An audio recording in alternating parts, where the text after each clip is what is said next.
线长山又高，处处港口都显要。Hello and welcome back to another episode of Straight Talk with Xiangyu. Today, as you can see, we got a very special guest named Scott. Scott, how are you doing today? I am doing great. Want to introduce yourself to the audience and tell them why you're here and what you're going to talk about? Yeah, of course. And thanks for having me here, Xiangyu. Yeah, no problem. Thanks for having me here, Xiangyu. So, my name is Scott. I am 32 actually. I turned 32 today. It's my birthday today. Oh, happy birthday. Thank you. And Cheers. yeah. Cheers. So I'm a 32-year-old Chinese-American from Taiwan who was born in Taiwan in Beito, and I grew up here for 10 years before I moved to the States after finishing 4th grade.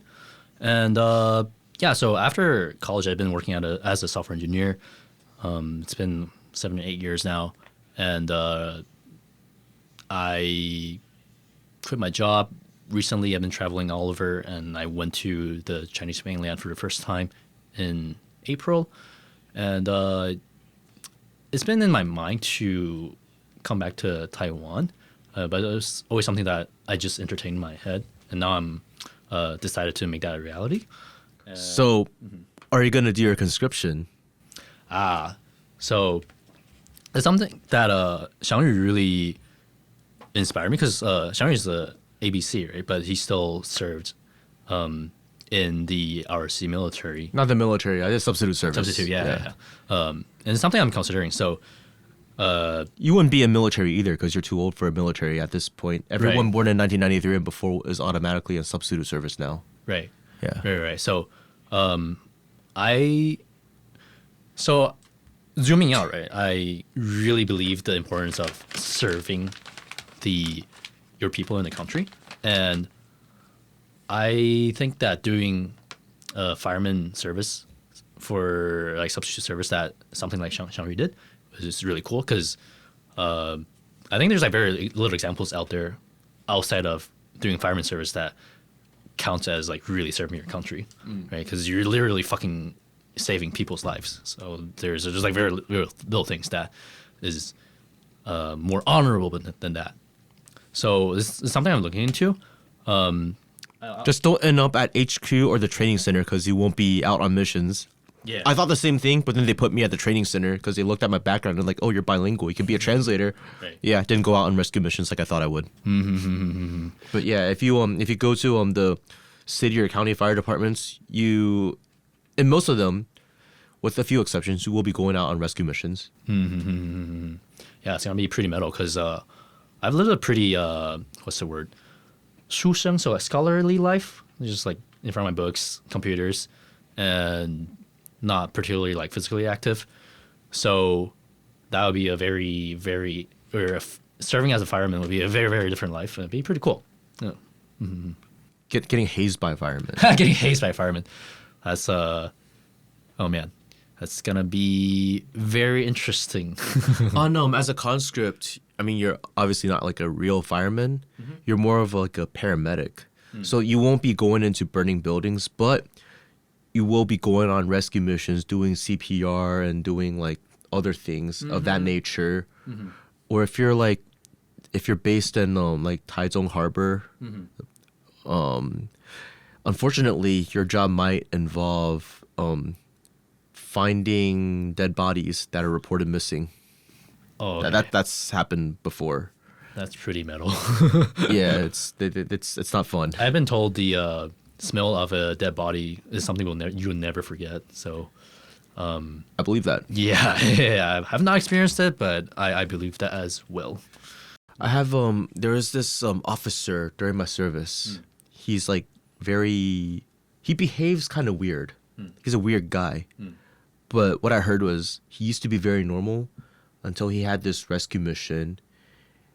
He had to like save this guy from drowning, but the guy still drowned. And then ever since he looked into the eyes of the dead body, he just permanently changed, and something just became very odd about him. That stuff does mess with you if you're not mentally prepared. So, Right, yeah.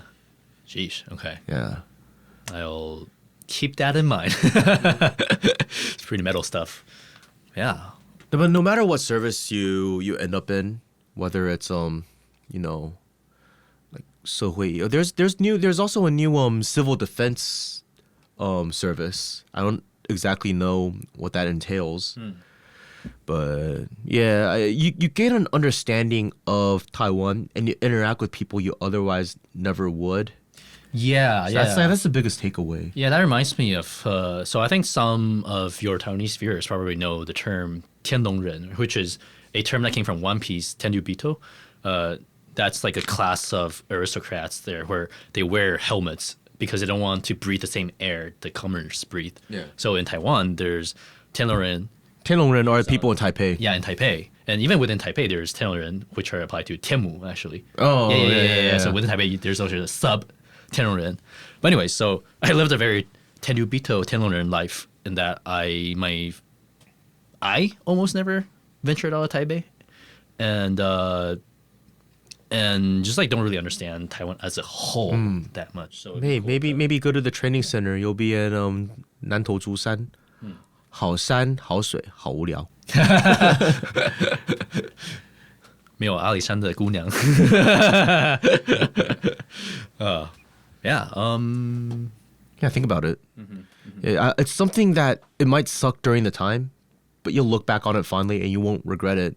You might not want to do it a second time, but yeah, it's part of growing up. Yeah, there's definitely. I'm old enough such that there's several experiences in my life where I can say the same that I would not want to experience again, but Yeah. I'm glad I did. Yeah. Conscription would be one of them. Right. I actually regret not being a conscript earlier and just being in the proper military, just going through that level of training, which I think is just good for building up your discipline and seeing the bigger things in life, how like your little petty grievances in your everyday life really don't matter in the grand scheme of things. I think it helps establish that mentality. Right. So I've been hanging on Twitter for quite a while, and recent, I would say 2 years, I found Xiangyu's podcast and his Twitter. And I would say these 2 years were when I started becoming more and more interested in regaining my Chinese roots and understanding Taiwan and also the mainland. And as I am going through these journeys, I'm like learning more and more. I'm understanding Taiwan and like my history better. And then about half a year ago, I reached out to Xiangyu on Twitter, and then we hung out. And it was around the time when I wrote an essay on my current views, which is that I'm very pro reunification between Taiwan and the mainland. And and things have been, I guess, like snowballing pretty well for me. Went from basically like 300 followers on Twitter to almost 2,500. And yeah, I'm getting like more and more, I guess, Chinese Twitter fame, if you will. And I guess I need to take a couple steps back in that my background is that both sides of my family are Benson, which are Local Taiwanese. Yeah, local Taiwanese people who moved from Fujian, from Quanzhou and Zhangzhou specifically to Taiwan. Like Many generations ago. Many generations Yeah, ago. Such like- that I don't know anybody on the mainland, actually. That's a blood relation. Yeah. It's like kind of like all the blood relations I know are on my dad's side because my grandfather's from Shandong, whereas my mom's side, she's like 6th generation in Taiwan. Her family originated in Zhangzhou. So, I mean, I have enough information that I think if I went over and looked at the records, I could find something. The records, a lot of the more detailed records that we had got bombed during World War II. So, yeah. So, It's unfortunate. another sign that history on Taiwan did not begin in 1949 and that things go way back, and that a lot of the stuff that happened beforehand, the Qing dynasty, Japanese colonization, still has an impact today on the way certain groups of people think. And I think that's what we kind of want to delve into today, your family origins, their broader politics, not just yours, the way you were brought up, the way you were, they talked about Taiwan to you. When I'm sure you were still living in Taiwan when Chen Shui-bian was elected in 2000, right? Yeah, that's correct. My entire family is pretty deep green. They were and they still are. And back when Chen Shui-bian was running for president for his first term in 2000, my father actually brought me and my siblings to one of his rallies. And I don't remember too much from that time, except that it was yeah, exactly, super rainy, but they used a lot of those like horns. Yeah, so I remember that part a lot. And yeah, thanks. So, I guess the DPP has changed a lot over these last 25 years. And from what I've observed, my father in particular just follow whatever DPP says. So Really? if we fast forward to like right now, he's scared to even enter Hong Kong. Yeah. So long story short, right, he and some of my family members are traveling to Europe for vacation later this summer. And the flight from Taiwan to Switzerland, there are options that would take you from Taiwan to Hong Kong and then to Switzerland. And he does not want to do that. So he's doing a longer route around just so he doesn't land in Hong Kong in the fear that he will get arrested just by stepping foot into Hong Kong territory. So for people who don't know, a huge part of the way DPP has been getting voters is by fear-mongering about the Chinese mainland. And we saw a lot of that, especially after the Hong Kong riots in 2019.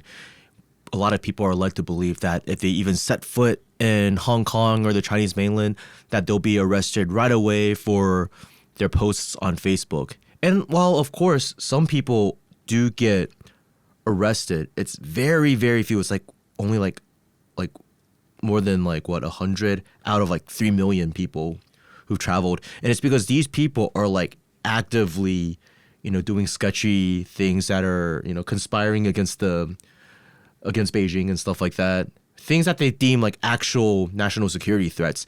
Not just people like your father who may express some dissenting views against Beijing online or whatever. No disrespect to your father, but he's not exactly big enough to be on their radar for them to care. Right. Yeah, and he warned. So I went to the Chinese mainland for the first time this year. So in April, I went to Guangdong, both Shenzhen and Guangzhou. Yeah. And in May, I went to, in June, I went to Shanghai. So before I stepped foot to Guangdong, he warned that I shouldn't go and that I will get in trouble or they will take me away and all that. For what? For exercising my free speech in America or whatever, But the thing is that the reason he used was that the PRC is it's a communist regime. It's very scary. It's very authoritarian. You should be very afraid. And when I had that conversation with him, that was one of the most serious he had ever been. And I don't fault him for being this scared because he consumes the green media 4 hours a day. There's another reason I don't fault him. Because these things that those people say about the CPC today, a lot of it is stuff that the KMT did during the era of martial law. Phones were tapped until the late 1980s. If you had dissenting opinions against the KMT, you were physically watched. People were followed by secret agents. There have been instances where the Lin Zaixian, Lin Yishong was an oppositional figure against the KMT, and his whole entire family got murdered. Wow. Okay. Yeah, by probably a hired thug by the KMT because his house was under 24-hour surveillance. No criminal's going to be able to go in unless they were in cahoots with, you know what I'm saying? Right. And and the people like your father's logic, because he is a Benser and his family's been in Taiwan for generations. The people who did this kind of stuff in Taiwan were people who arrived from the mainland, right? So then whatever crimes the KMT did, even subconsciously they'll think, oh, this is what mainlanders do. This is mainland barbarism. Right. And then if you don't actually have a understanding of the Communist Party of China, and on top of that, you're also fed a lot of anti-communist propaganda from the KMT during that same era. It's not that difficult of a sell to say, hey, these communists, they're also mainlanders. And everything that the KMT did well, the Communist Party of China, they're the same people. So it's just the red version of what the blue camp did. It's a pretty easy sell if you think about it. So one thing I do want to tell people is you can't necessarily fault a lot of the people on the ground that buy into this propaganda, because most people's politics, they take the path of least resistance.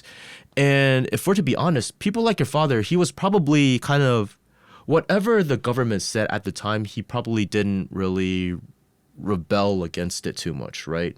So there probably was a time in his life, even if his family did not like mainlanders, that he still identified as Chinese because that's what he was taught to do.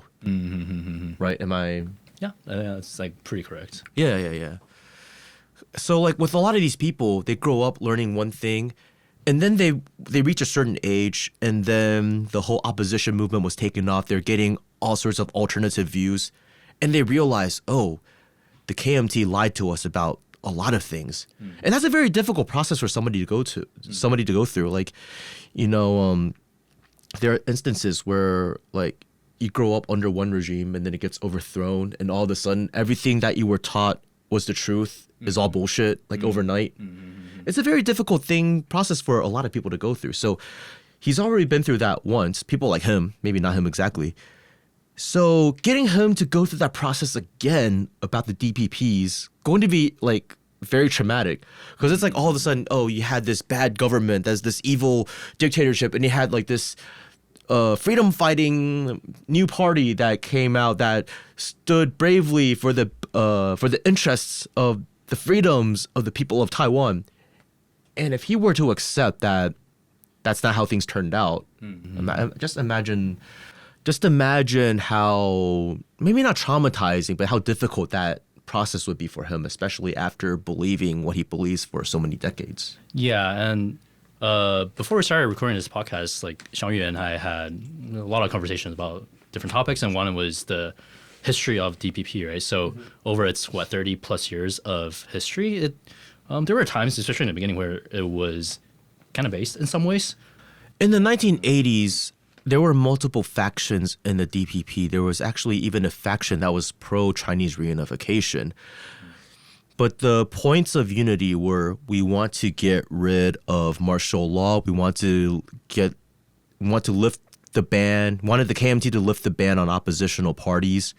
We want the ban on, oppositional newspapers. We want freedom of speech, freedom of expression, the end of martial law. And by the early 1990s, all of that was accomplished. And the KMT had been taken over by the liberal faction, represented by Li Denghui. So at that point, it's like, oh shit, how do we differentiate ourselves from the KMT in electoral politics? So then that's when they came up with the Taiwan Separatist Party platform. If you read it, it's still the same. It says, our goal is to get rid of the Republic of China and establish a Republic of Taiwan whose borders are, do not include the Chinese mainland and territories that Taipei doesn't actually control, and to become a normal country by referendum. Of course, that at the time, that was not very popular. It was too extreme, and they lost the election terribly in 1996 to Li Denghui. So then they changed their tactics a little bit. By then, it was like, okay, we're fine with the Republic of China. We're just going to start redefining it, even though we're not going to really change the law.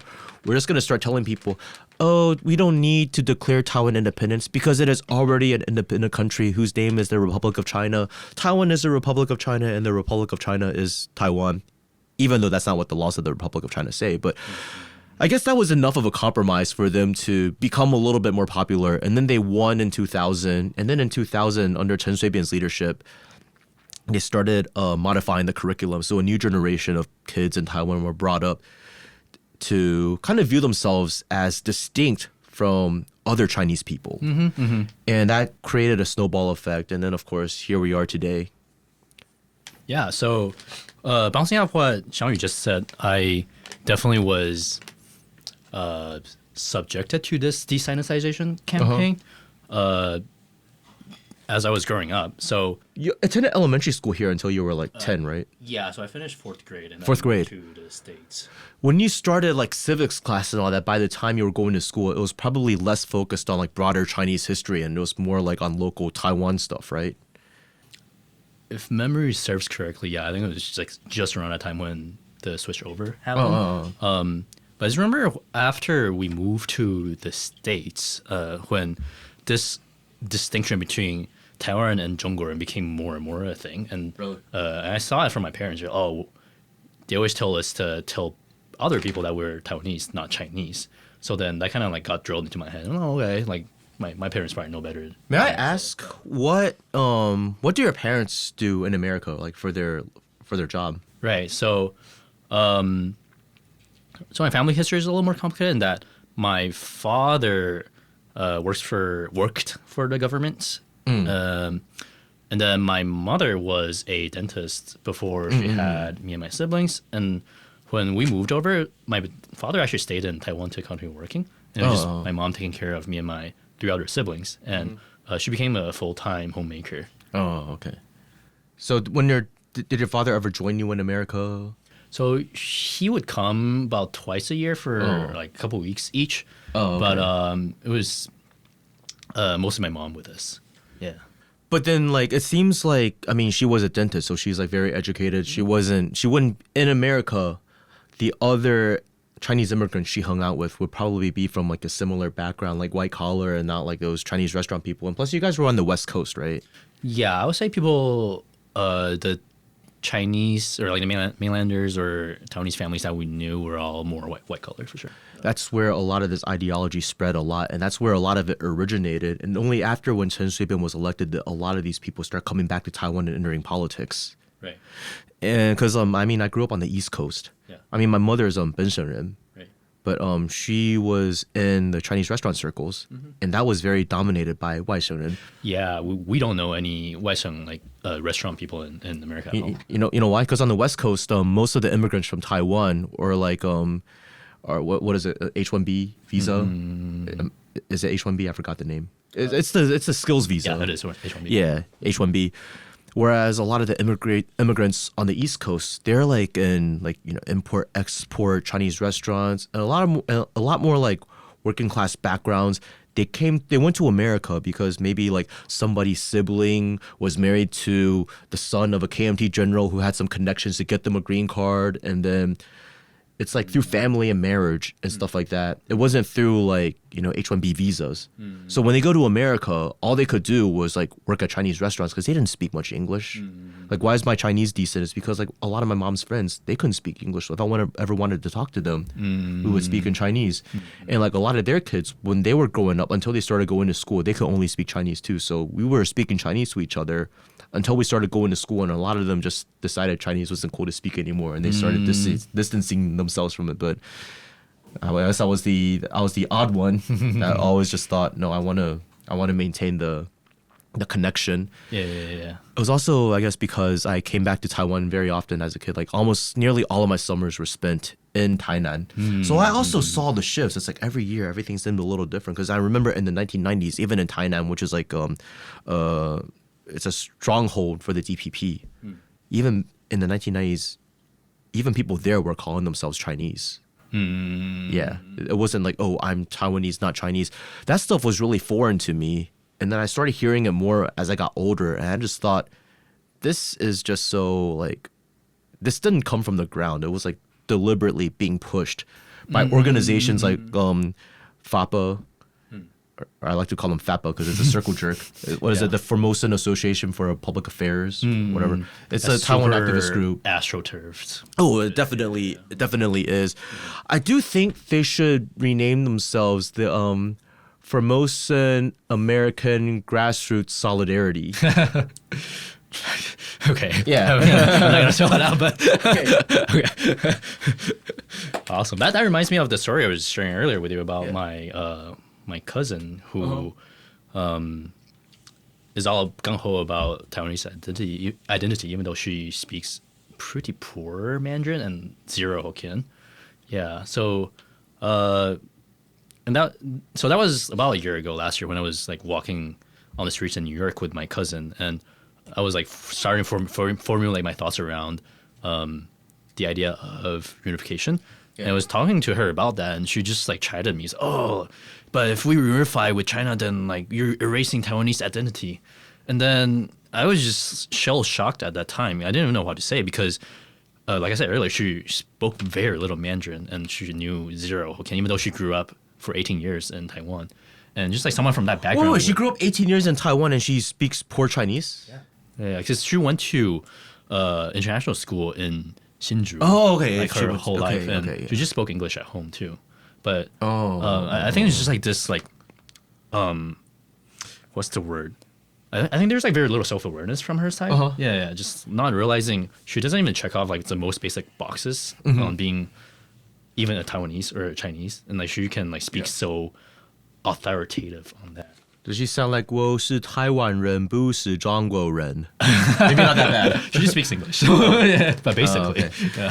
You know, because I realized, you know, a lot of people in America like to form opinions on Taiwanese people, positive or negative, based on interactions with these diaspora. But I must say that these people who are very vocal about being Taiwanese, not Chinese or whatever, especially if they're like second or third generation, and they come from like white-collar family backgrounds, they don't fit in Taiwan at all. They don't have social circles in Taiwan. When they come to Taiwan, they're hanging out with other like ABCs, American-born Chinese, and they have their own little circles. But then they come here, they feel like they're superior to everybody else. They're not willing to humble themselves and kind of just listen to what the people here are saying and kind of understand them and work from there. And I do understand how, like, in America, in a multiracial society where there is, like, a lot of people have their identity hang-ups, you want to be able to latch onto something that you can call your own. But the thing is, there are, like, forces out there that take advantage of this to turn you into their useful idiots, is what I must say. So I'm guessing at some point you kind of saw through that as well? Yeah, I guess I should have explained at the beginning, but the waking up journey with this Taiwan is not a part of China propaganda that happened over the past 2-3 years as I was like kind of journaling a little more earlier, I realized just waking up from a series of lies and lies and lies and lies and lies, you know. First, it's just like realizing on the U.S. side of things, right, how much U.S. media lies. I was actually on the ground over at D.C. for January 6th, and I didn't go into the Capitol, so like I wasn't gonna get in trouble, but I was like all part of that shenanigan and whatnot, and it was just really amazing to see how the media portrayed everything like the day off from, you know, it was just like a crowd of pretty angry people, but they're all actually surprisingly civil and well behaved. And for example, like it's just so there were what thousands and thousands, hundreds of thousands of people there, and when people were like going past me, they would say excuse me, they were like they won't like shove each other, hey, they're like lightly tap me and whatnot. It's just like this portrayal of like all, I guess, MAGA people are all barbarians. That's just not really true. But anyways, my point is that the media immediately paints everyone there as insurrectionists, as like extremely evil people that want to overturn the republic. Oh, our democracy is in trouble now, blah, blah, blah, blah, blah. And just like overnight, everyone across the country, across the fucking world believed that. And I saw firsthand how powerful the brainwashing machine is.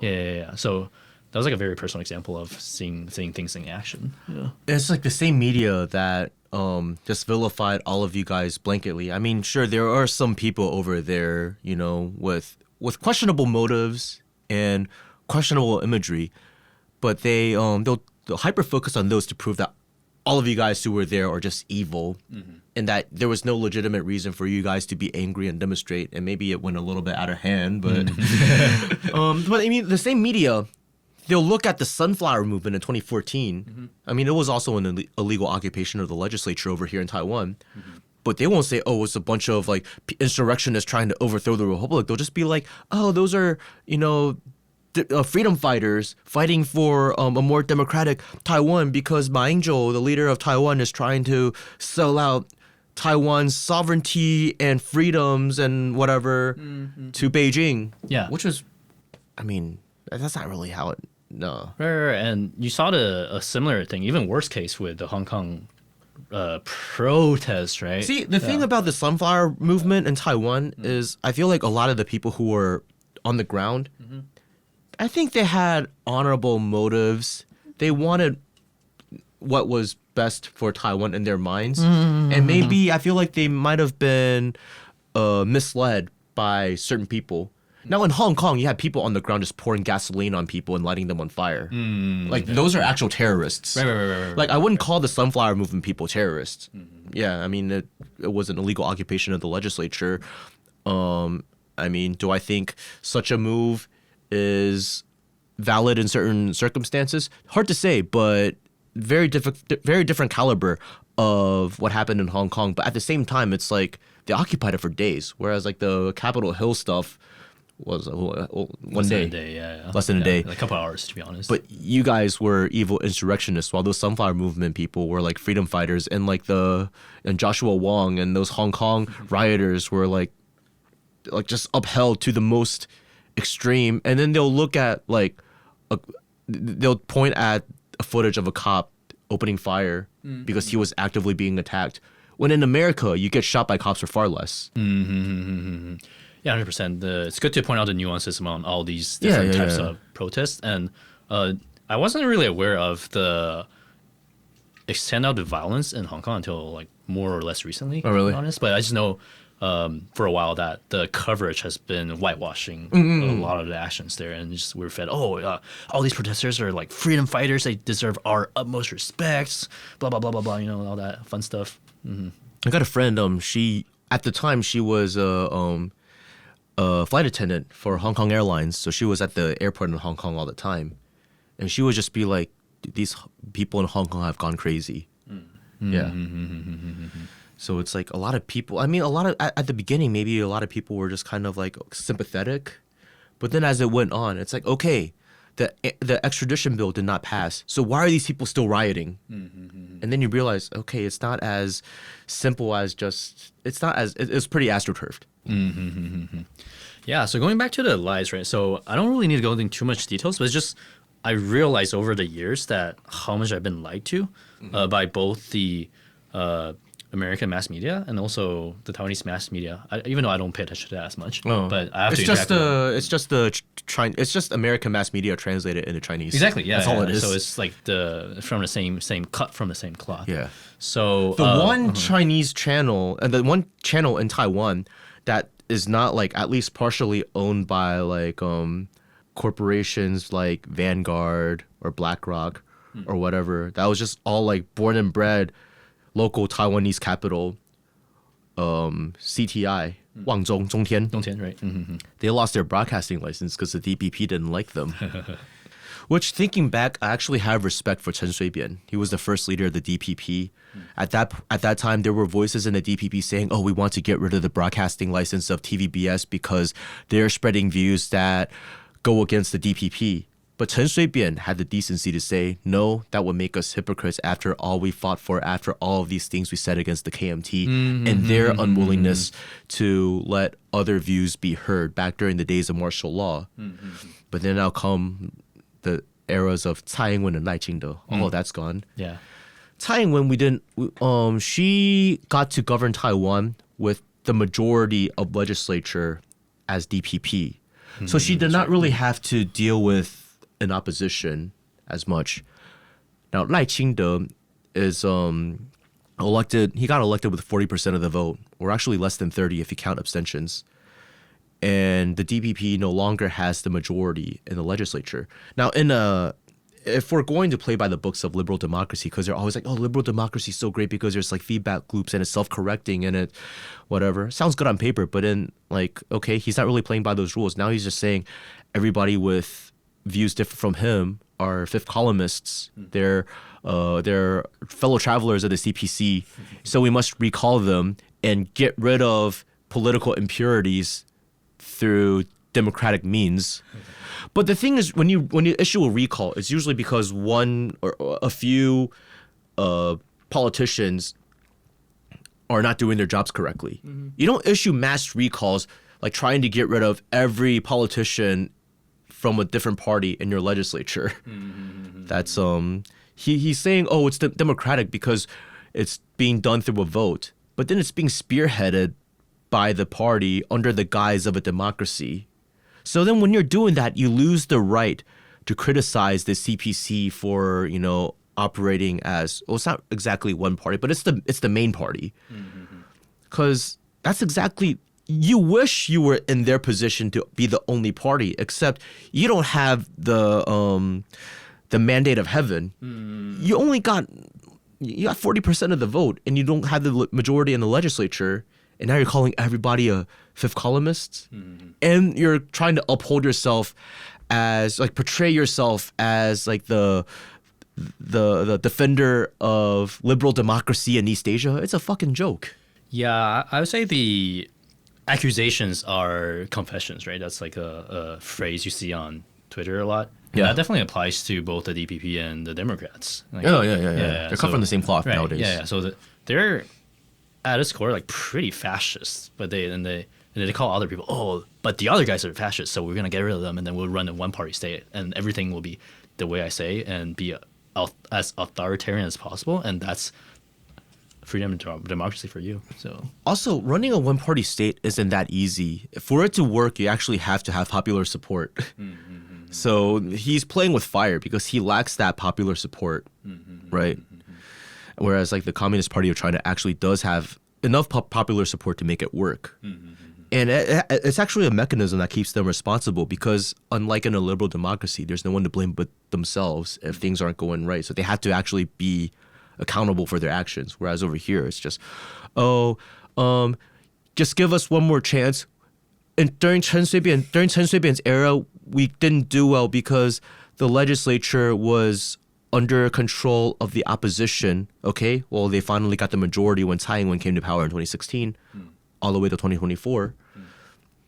Not much has changed. There aren't really many political victories, any policy successes. And then Lai Ching-te won because the opposition was split between Hou You-yi and Ko Wen-je. So, I mean, he got in with minority vote, but instead of being humble enough, now he's just saying, oh, you're trying to freeze the budget? That means you're working for the Communist Party of China. And we need to purify our system through recalls. Meanwhile, did you see the news recently? A bunch of DPP officials like are being found out to be like under the payroll of the CPC. Yeah. You know Paul Huang on Twitter. Paul Huang? I think I remember the name from a think tank here, and he was the one who broke the news to me. Like I saw Joseph Wu, right? Wu Zhaoxie. Yeah. So it's just Minister Wu Zhaoxie, respect to you. I take back every mean thing I've said about you. I've called you some very mean names. I take that all back. Retract everything. I retract everything. If the accusations are true, you're pretty cool. Keep up the good work. Yeah, it's just funny how all these DPP politicians are crying about CPC infiltration when it's their people that have sold out to the CPC, right? So I wouldn't say. In a way, I think what that really tells us is they don't really have any principles other than what benefits themselves the most. Because if you actually wanted to stand against the CPC, you wouldn't be doing that. Now, if you were actually, if you spew all that rhetoric and you actually like committed to it, just like the rhetoric on Taiwan separatism or Taiwan independence, if they actually committed to it and they took the steps and they were like, yeah, we're gonna do this. Yeah, we might have to get bombed a few times to make it work, and we might have to fight a war, but that's what we believe in. Let's all die together for this cause. I'd respect them, but they don't have the balls. Exactly. Yeah. They're just trying to trick people, and they're trying to posture as like these brave warriors, but they're a bunch of pussies. Yeah, it's a lying again that really gets us like all riled up, right? It's like, okay, if you're for real, then cool, we respect that you're gonna put your fucking life on the line for Even if I something disagree. right? Yeah. Because you're willing to fight for it, you're a warrior. But no, you're just pushing a cause that you don't believe yourself, and you're gonna get people in a lot of trouble, and you yourself benefit financially in all kinds of ways. And then a lot of these people, a lot of these politicians, they have sons with green cards or U.S. citizenships, and they already have an escape plan. So then you act recklessly, you get kickbacks, you get money. When shit hits the fan, you leave. You're gone. And it's people on the ground over here that we're not the ones that push these policies that are going to have to deal with the consequences. That's what really disgusts me about them. And I think it's not just us that are realizing this. It's I think the tides are shifting very quickly over here in Taiwan. Just the way the Lai administration's been taking Taiwan, like in this time, like he's saying, oh, we need more unity, but the facts are he's sowing more division within Taiwan than ever. Everybody who's not willing to lick my balls is a fellow traveler of the CPC. And at this time when people are trying to make peace with Beijing, for their own benefit, he's trying to antagonize them further and like posture as this like brave anti-China warrior. And the people aren't stupid. Now a lot of DPP supporters are jumping ship. And the ones that are staying behind, still supporting the DPP, are becoming even more radicalized. More deranged. And I realized a lot of these former DPP supporters, like I don't really hate the DPP. I'll point out how they're a bunch of phonies, but it doesn't feel that personal to me because I was never on board. I never bought into their shtick. But as somebody who kind of supported them for a while, I guess, due to family reasons, do you feel more betrayed by them and more disgusted? And yeah, let me think about this one. So, yeah, just overall a big sense of disappointment, right? And not just in DPP itself, but in liberal democracy, because they've been selling this load of shit to you, to all of us for so many years that, it's the best political system there is. And anyone who disagrees is a fucking communist, like an evil person. We're gonna like fucking bomb them to shreds, blah, blah, blah, blah, blah, blah, blah. And just like realizing all this liberal democracy bullshit is bullshit. So, and it's also sustained by a lot of violence that they say like only authoritarian governments commit. It's just a lot of times it's pushed elsewhere and it's not directly felt by a lot of people directly. Like, for example, like the desire to control the trade of oil, invasion of Iraq, countless lives uprooted, destroyed. It's still the system of liberal democracy that kind of justified it and manufactured the consent for enough people in America to rally behind it. I will say though that being so terminally online on Twitter, at least from what I've seen recently with the recent Iran-Israel conflict, right? That a huge number of Americans have woken up to what we're seeing, and they're just not giving consent anymore to all this tomfoolery. I think it's a worldwide phenomenon. As more, because let's face it, I mean, life hasn't gotten better for a lot of people in the so-called free world. Prices are increasing, real wages are stagnant or decreasing, healthcare is becoming unaffordable, and it's not that the governments don't have money. It's that it's not being spent wisely. Your American taxpayers are being taxed out of their asses, but then you have like dilapidating infrastructure. You have like homeless crack addicts that are hurting themselves and others. It's a very unhealthy society. People are, on legal and illegal drugs, trying to just cope with life. Meanwhile, all this money is going to fucking Netanyahu and Zelensky. And I mean, so people have had it. I think when people are doing well and they're, living decent lives, it's easy for them to just kind of turn the blind eye. But then when life is difficult already. I'm not saying that like, you know, these people's lives are more difficult than the lives of people in Gaza. I'm not implying that. But when the quality of life is degrading and you're looking at where all of this money, your hard-earned dollars are going, then it becomes more difficult to justify. And it becomes more difficult for the people pushing these policies to sell, especially in this era where, you know, we're having a lot more instant access to information and people are communicating these ideas more, just more readily.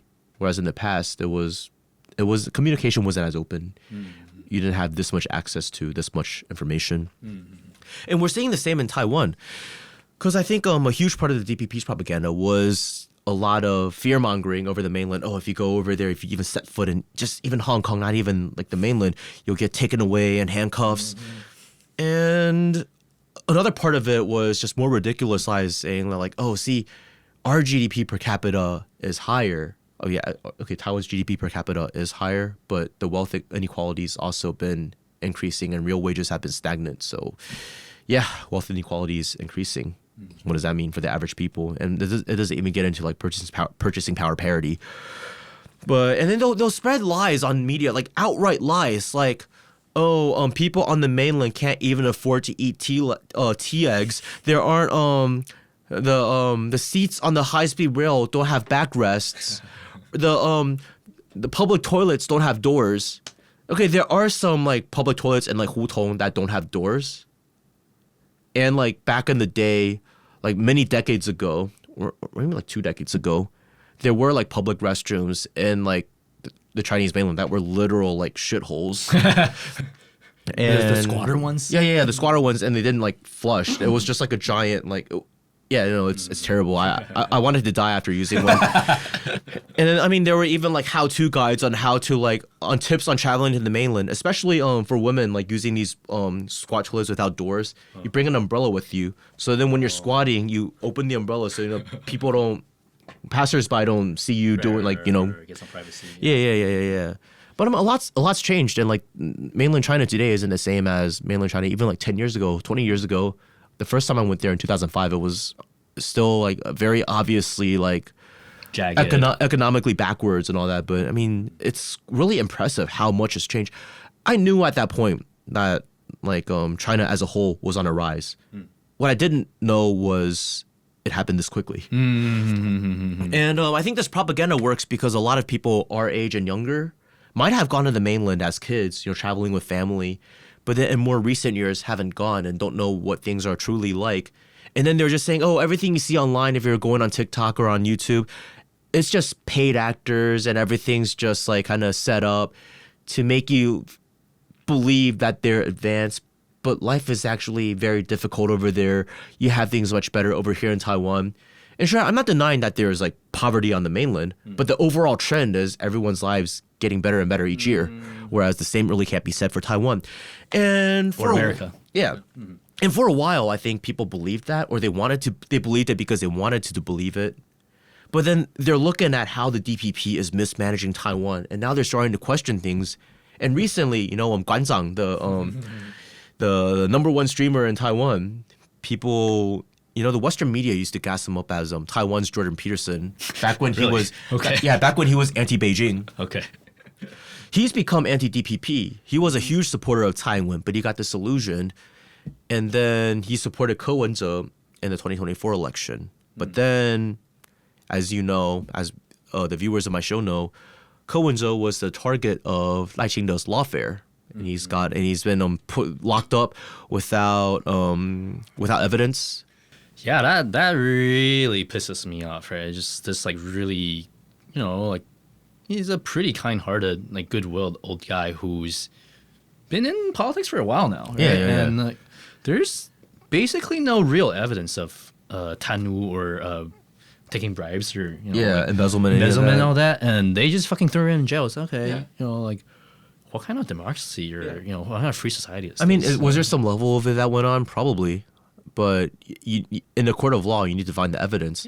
And whatever he did was probably no worse than what any other mayor's like done in his position. It's just how dirty politics are in Taiwan. But like, the DPP is playing with fire because you sure their politicians haven't done anything similar? You sure we can't find cash? We can't find cash flow evidence. I mean, it sets a very dangerous precedence for everything. And no matter what in politics, you gotta leave a little bit of leeway even for your enemies, because you never know what they're going to do to you. You know, everybody has a little bit of dirt on everyone. So I mean, all that propaganda worked for a while on these people, but now things are unraveling. And Guanzhang recently traveled to the mainland for the first time around the same time as I think you were in Shanghai at the same time. Yeah, at the same time. And he was live streaming hours every day. And the thing is, like a YouTube video like this one, I could edit it and just make it look nice or whatever. If it's a live stream, it's just what you see is what's actually there. I mean, sure, you can interpret it differently, but you're really going to say a city as big as Shanghai, you can really just script everything and hire a bunch of paid actors. It's how green screen, man. Everything's fake. Yeah, so, I mean, a lot of young people who are his audience, and the thing is, a lot of his audience were in the same boat as him. Like, they were supporters of the DPP, and now they're realizing how much the DPP lied to them and how they were in a, what they call an information cocoon. Yeah. Yeah, it's the DPP is losing its credibility. That's why the DPP is freaking out about Guanzhang's visit to the mainland, and they're trying to throw all these sorts of accusations against him, saying he was paid by the CPC to go and do a propaganda trip or whatever. But so then now the CPC is just like, hey, anybody who's never applied for a Taiwan Compatriot Pass gets to apply for one with the fees waived. So I mean, yeah, it's a pretty boss move. It's just it just exudes confidence, because let's face it, if the DPP were truly confident about how things over here are much better than they are on the mainland, they would try to encourage mainlanders to come visit. They would accept the 1992 consensus and try to enter negotiations with Beijing. They wouldn't be so anti-Beijing. You know what I mean? Because like if you're in a position of power, you don't need to let them tell come. people you're better. Yeah. You can just, everyone can see. Right? Let them come and see. Yeah. Because I mean, that was kind of the policy that was pursued by the KMT back in the day when Taiwan's economic development was actually ahead of the mainland. I mean, it helps when you have the entire country's gold reserve on a small island. But I mean, at the same time, I must say, not every leadership is able to do what Jiang Jingguo did with those resources. You give that amount of gold to like a dictator in some third world country, Kamala Harris. or Kamala Harris. There's no guarantee that they'll pull off what Jiang Jingguo, the son of Chiang Kai-shek, did. Like Taiwan's economic development. Jiang Jingguo was a complicated historical figure, but we must give credit where credit is due. His economic policy was very farsighted, and if it weren't for his leadership, Taiwan would actually be a shithole today. Like, I mean, we've already fallen behind the mainland in development, but at the very least, we do have like decent basic infrastructure, and we have a manufacturing base, industry, and all that. Yeah, objectively speaking, so if we look at Taiwan's trajectory, right, it's definitely stalled, but if you objectively look at it from an objective stance, it's compared to a lot of places, we're doing pretty good still. Oh yeah. But it's just especially where we came from. After World War II, Taiwan was a fucking shithole back then, man. Right.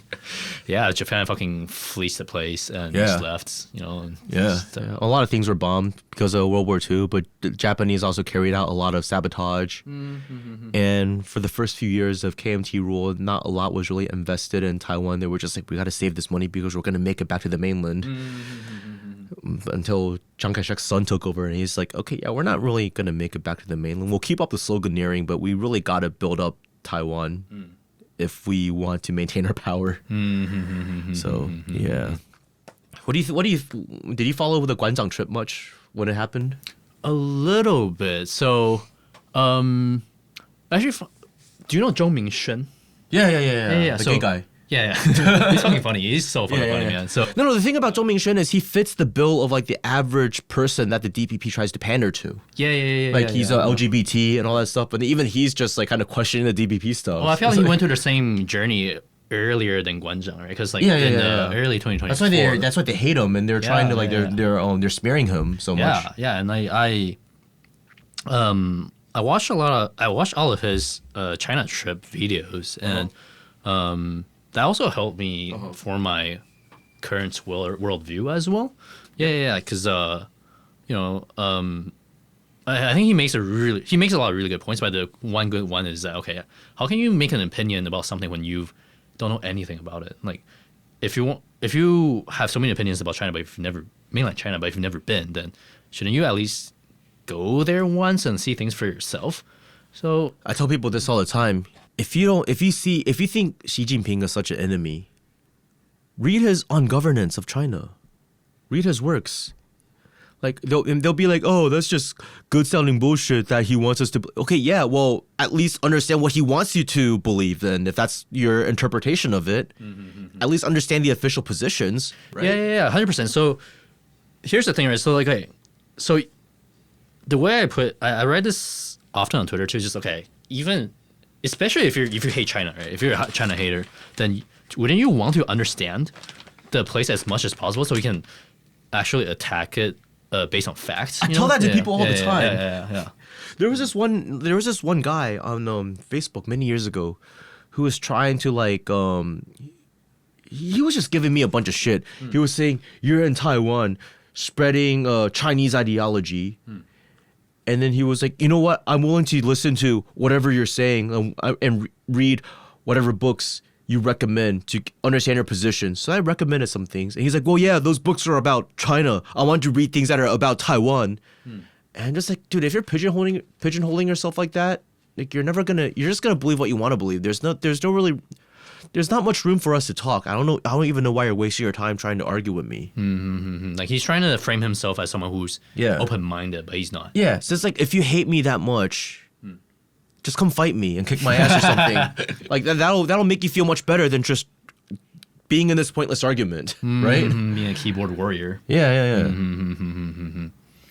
Yeah. I guess back to Guanzhang. So, I only know of him when Black Myth Wukong came out, and then he was doing a lot of review of it, and like he had this one like 3-minute clip that I watched that showed him, you know, he was like very moved by his experience playing the game. You know, he's like, oh wow, like, you know, like us Chinese can make a AAA title that not only we love but the entire world fucking loved. And he's like, wow, this is just very beautiful on many fronts. And I haven't played a game yet, but I've seen a lot of clips. I'm like, yeah, this is great. And that's national dignity right there. Yeah. And I think that's another big moment for him of, I guess, like mindset change though, you know, like I can be proud of being Chinese, you know, like there's because like he came from a background of like saying I'm Taiwanese and not Chinese, right? Yeah. And then yeah, we all grew up with the 西游记, the Journey to the West story, you know. 西游记, 三国演义, 水浒传, 红楼梦, all those classics. Yeah, we grew up with all of that. I mean, every other decade, there's like a new TV adaptation of these Chinese classics that are popular, not only in mainland China but in like Taiwan, Hong Kong as well. Like all. Probably Malaysia, Singapore, Indonesia too. Even like fucking Korea and Japan. Have you noticed Japanese people, a lot of times they hate modern China, but they love these like Chinese classics like the Romance of the Three Kingdoms or you know, the Journey to the West and all that stuff. Yeah. Dynasty Warriors, Yeah, Japanese video game, but it's about the three kingdoms. Yes. The three Chinese kingdoms. This was many years ago, but I was surprised when I learned that Jin Yong's works, so the wuxia type of fiction, which is very popular in the Sinosphere, is also very popular in Japan too. You have like prints of that in Japanese bookstores. I was like, whoa, I didn't know they like ancient Chinese culture that much. You look at Dragon Ball Z, all the characters are named after Chinese dishes. They dress Chinese. Tenshin Kan, Tianjin Fan. Yeah. You know? Goku is too. Goku, Gohan, Goten. Yeah. They're all Chinese. Names. Yeah. I mean, I played this game when I was little. It's a PlayStation game. It was in Japanese. It's about the main character was Sun Wukong, the same monkey in the Black Myth Wukong. I mean, a lot of it was like very caricaturized and stereotypical. There was this panda that was a boss, like he wore a wok on his head that he throw at you, and then when he jumps, like mahjong tiles that fall from the sky, stuff like that. But I mean, yeah, and I think Guanzhang, he came to realize during his trip to the mainland, when mainlanders say Taiwanese people are Chinese, it's not that they want to chauvinistic towards us and Like dominate us. What they mean is, we're seeing you as family. We treat you as family. When you're here, we will treat you like family. So we also expect that you treat us the way siblings treat each other. And what I also realized, like, ever since a long time ago, is no matter how bad cross-strait relations are, for the most part, when mainlanders talk shit about people in Taiwan, it's always, this is within the family. This is not an invitation for foreigners to talk shit about our Taiwan compatriots. Whereas when, unfortunately, some Taiwan separatists talk shit about the mainland, they're trying to invite foreigners to come back them up, which is what I find despicable. I'm actually fine with people in Taiwan having, like, you know, regional beefs with people on the mainland. That's just a normal part of being Chinese. I want Taiwan to, like, be the envy of the rest of China, developmentally, culturally, pop culturally, and all that stuff. Like, dude, like the fucking up until the 2000s. Like Mando Pop, Taiwan dominated that. We were the shit. Like in all of China, you go everywhere and like on the mainland, you go to Shanghai. What do you hear? You hear like all this stuff from Taiwan. Everywhere even nowadays, Even these days, actually, Zhou Jiewen is still quite popular. You see a lot of mainland. Taiwan influence, but then the thing is, the mainland's caught up. They've surpassed. They have. They surpassed us, which is fine. I'm happy for them, but.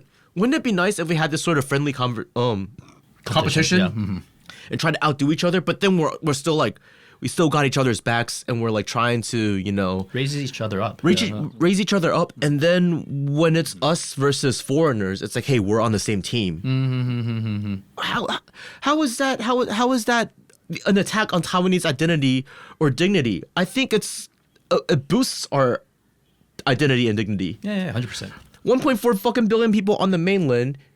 If you just admit that you're Chinese and you realize that they see you as family and you make cool stuff that they embrace, what, 23 million versus 1.4 billion? You got 1.4 billion people on the same team as you? You know how much power that is, like, on the global stage? You got, like, you know, of course, like, we got their backs too, but then when they got our backs as well on the same team, that's when we have real bargaining power and influence over the rest of the world. And that's when we really become visible. You don't become visible by begging foreigners, oh, we're Taiwan, we exist, we're so great, democracy, yay, bubble tea. Yay, Guatemala and the Vatican recognize us as a real state. Woo! Okay. Except they don't even recognize Taiwan as a country. They still recognize the Republic of China. That's right. Which does not view Taiwan as a country. So it's all cope. It's undignified cope. And the one thing one of the last things I want to mention is the DPP is so fucking hypocritical because now there's this one guy, his name is Shen Boyang. He was one of the founders of the Kuma Academy or the Black Bear Academy, the Heixiong Xueyuan. It's like a civil defense institution where people in Taiwan can sign up to learn about how to prepare for war. It's basically a wannabe Azov battalion, right? He used to go on media talking about, oh, anybody whose family has business interests on the mainland is a fifth columnist, is a traitor to Taiwan, and cannot be trusted. Well, let's look at who his father is. Businessmen on the mainland, business interests on the mainland, and not only that, he's got a mistress on the mainland too. So by Shen Boyang's own logic and his standards, he is a fifth columnist too. So what gives him the right to point fingers at the rest of the people in Taiwan, saying that, oh, we don't love Taiwan? We are who living in Taiwan does not love Taiwan? 哪个王八蛋不爱台湾啊？跟自己过不去吗？ It's emotional abuse. Yeah, it's hypocrisy maxing. Right? It is.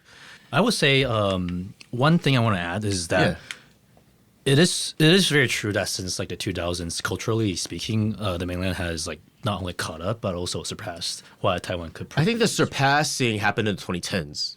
Yeah, and so despite that, I would say, also adding to another point you said, like when during reunification, it's not that the mainland or the PRC is trying to dominate Taiwan, but it's literally reunification of its purest sense. It's just family being reunified again. And I was talking to a new friend recently, and the way he views it is like kind of on a spiritual level. It's like the joining of the head and the body. It's not that, like a tiger is eating a little rabbit or something. It's not like that at all. Yeah, and like just like you said, like the mainlanders view us as brethren, not as someone like a land to conquer. You recently traveled to the mainland for the first time. Mm-hmm. Were you surprised by the treatment you received over there? Not in particular, because I have several really good mainlander friends in the U.S. who treated me like a brother. Right. Yeah, so I already experienced really good things back then. Even back then as a pro-Taiwanese independence, I recognized that, hey, my mainlander friends treat me really well. And they do. So that's why when I went to the mainland, getting treated well is just something I naturally assumed would happen, and it did happen. I got a friend in Taiwan. He went and studied Japanese in Japan for a little bit. It was also like he was also on like working holiday. Mm-hmm. And a lot of the people he worked with were mainlanders. Mm-hmm. And he told some of his friends in Taiwan who were like hardcore separatists that the people who treated him the best over there were mainlanders. Mm-hmm. And his separatist friends were like, no, it's just a trap. It's them trying to win you over to reunification. They're all CPC agents or whatever. Mm-hmm. It's just, I don't know, it's the amount of mental gymnastics they go through. Mm-hmm.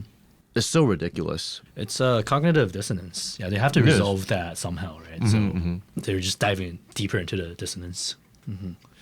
Yeah, I mean, at the end of the day, though, and we're both on the same page about this. Is just, I have a lot of compassion for the average Taiwanese people, and just they've been subjected to so much propaganda and mass trauma, abuse, honestly. Really. Yeah. Abuse. So for decades they were kind of abused by the worst of mainlanders, and then followed by abuse by the worst of like local Taiwanese. And like, here's the thing: like at the end of the day, 本省人外省人, like the local Taiwanese and like those whose families came from the mainland, is there that much of a difference between us? Because let's face it, the elites, they don't really differentiate between like 本省人 or 外省人. They're in cahoots with one another.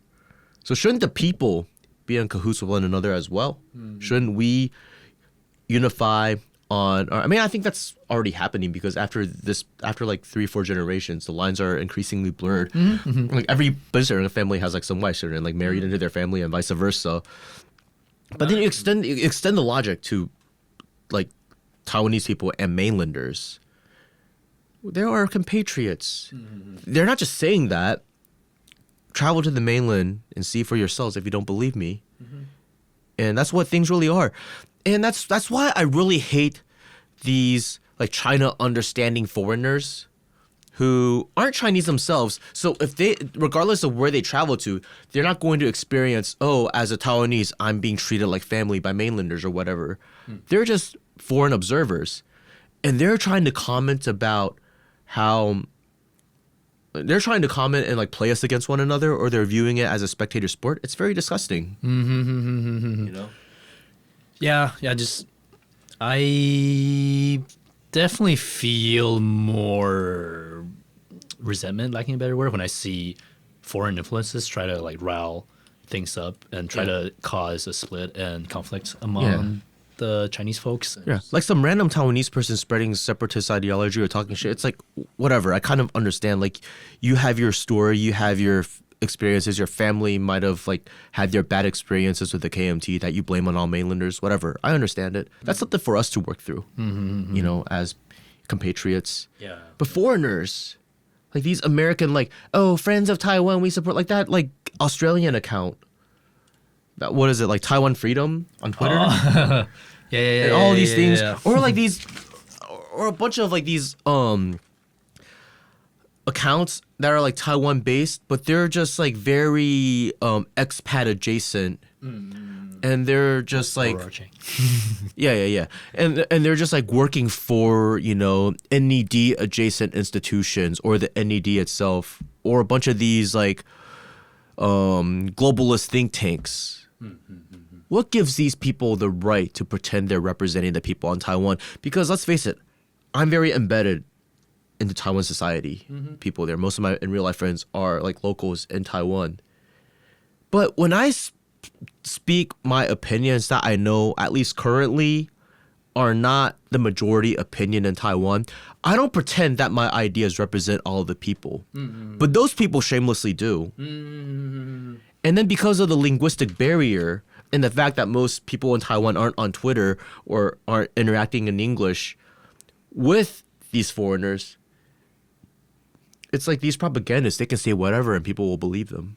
Yeah, they get to dominate a space, and there isn't a lot of pushback. Yeah, which is why like I'm doing what I do, because I feel like it deserves some pushback.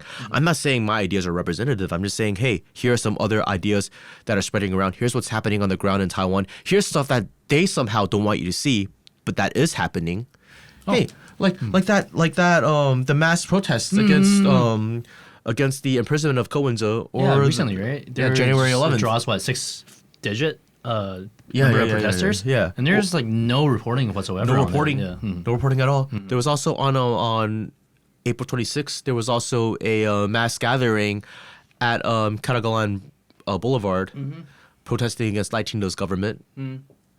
No, very little coverage in the freedom-loving Western media, and a lot of reporters, China-based reporters, and on the Chinese mainland and Hong Kong, relocated to Taiwan after the 2019 riots in Hong Kong.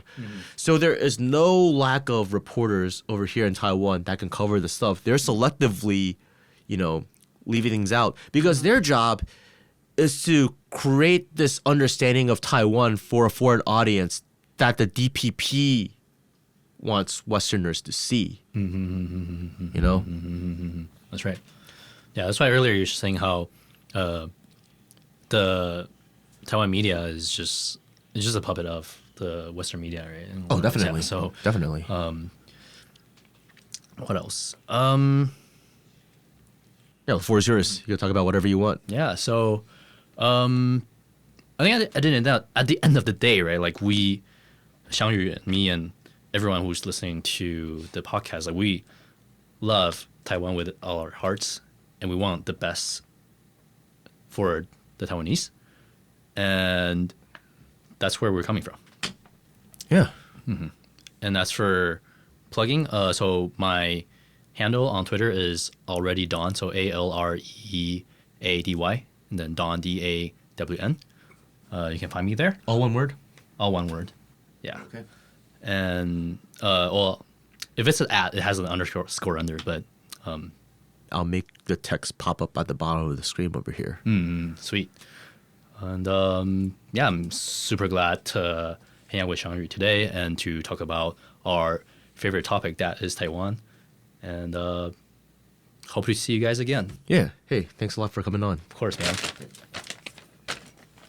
I'd now like to shout out my upper level patrons: Alvin Jia, Wang Yijing, Michael Kim, Victor, CD14039, Jim Fox, Capaceta Fogo, SCY, Maddie Roxy, Thomas Siegel, Zhang Wei Wei, Dolores Austin, and T. And to all my other patrons, subscribers, and viewers, thank you all very much.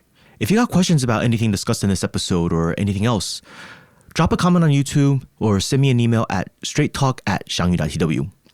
If you're new to the show and found it informative, make sure to subscribe on YouTube or wherever you get your podcasts.